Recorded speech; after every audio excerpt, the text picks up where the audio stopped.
Assalamualaikum warahmatullahi wabarakatuh. Innal hamdalillah nahmaduhu wa nasta'inuhu wa nastaghfiruhu wa na'udzu billahi min syururi anfusina wa min sayyiati a'malina. May yahdihillahu fala mudhillalah wa man yudlil fala hadiyalah. Asyhadu an la ilaha illallah wahdah la syarikalah wa asyhadu anna Muhammadan abduhu wa rasuluh la nabiyya ba'dah amma ba'du. Yang saya hormati Bapak Ibu Dewan Juri Perlombaan MTQ Politeknik tingkat nasional, yang saya hormati panitia penyelenggara lomba serta teman-teman peserta lomba yang saya banggakan. Semoga Allah memudahkan jalan kita semua untuk menyiarkan agama Islam ini. Pada kesempatan yang insya Allah mulia ini, saya akan menyampaikan tentang Al-Quran sebagai inspirasi sains dan saintis. Teman-temanku sekalian, kita sebagai umat muslim tentu tidak meragukan lagi keberadaan serta kebenaran Al-Quran. Kita yakin bahwa apa-apa yang ada dalam Al-Quran semuanya benar dan semuanya pasti terjadi. Namun kini banyak riset yang dilakukan untuk membuktikan kebenaran Al-Quran. Dan riset tersebut banyak dilakukan oleh ilmuwan non-muslim. Dan tidak sedikit dari mereka yang akhirnya memilih masuk Islam setelah melakukan penelitian. Salah satu ilmuwan yang akhirnya memilih Islam sebagai jalan hidupnya setelah melakukan penelitian adalah Profesor Dr. Maurice Bucaille. Teman-temanku sekalian, Profesor Dr. Maurice Bucaille adalah ahli bedah berkenamaan Prancis. Ia pernah mengepalai klinik bedah di Universitas Paris.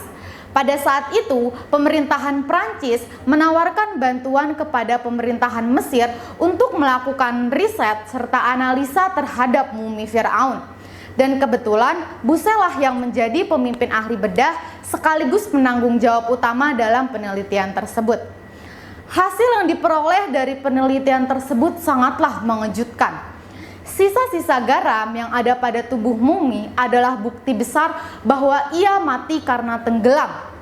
Jasadnya segera diangkat dari laut dan kemudian dibasamkan agar dijadikan mumi agar awet.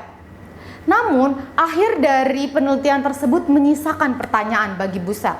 Pertanyaannya adalah, bagaimana bisa jasad Fir'aun itu lebih baik dan lebih terjaga daripada jasad-jasad yang lainnya? Padahal sudah lama tenggelam dan sudah lama diangkat dari laut.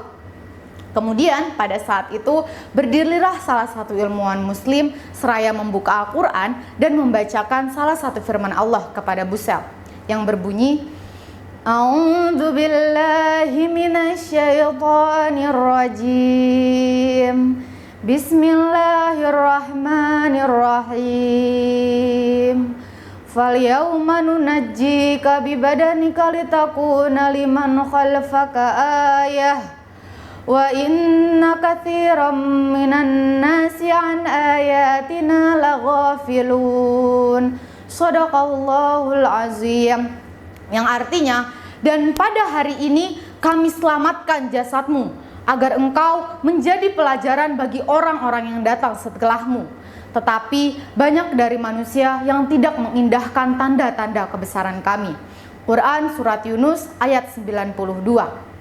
Setelah mendengarkan ayat tersebut, terunyuhlah hati Bucaille dan ia berkata, sungguh aku mau masuk Islam. Aku mau beriman kepada Allah dan aku percaya bahwa Al-Quran itu benar. Masya Allah.